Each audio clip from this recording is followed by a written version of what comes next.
I want to say congrats on being, I think, the first openly gay teenager in a Disney movie. That's a big barrier to break. Tell me about being able to shatter that particular barrier that way in a Disney film. I thought that it was pretty cool just because when they brought me Ethan originally, I was kind of taken away by his character in just the wholeness of his character. I think that was the thing that really struck me is that, this isn't a coming out story and it's not him looking for acceptance of his identity or him coming to terms with his identity.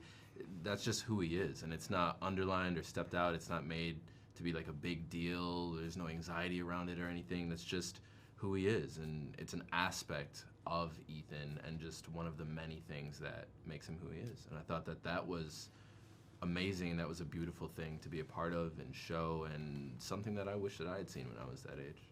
Absolutely. There have been some countries in the world that have banned other Disney films that have LGBTQ content in them. Will you be disappointed if that happens with Strange World?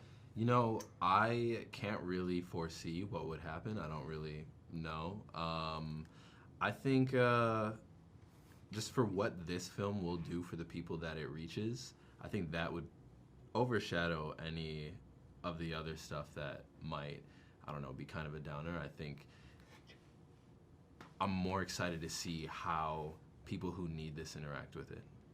Hmm.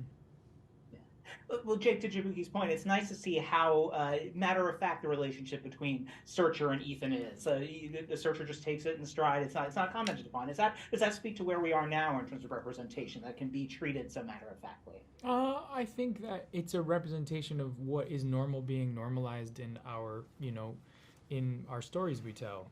I feel like, as we all know, change is slow, but I also think that it's so beautiful to see such a diverse cast and have these ideas be normalized in this world. I mean, the thing that was so moving to me is that the most complex issues in this story are the sort of microcosmic emotional things in a family.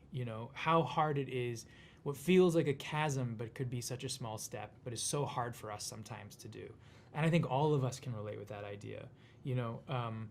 And how we communicate with other generations, why it can be so difficult sometimes to understand each other.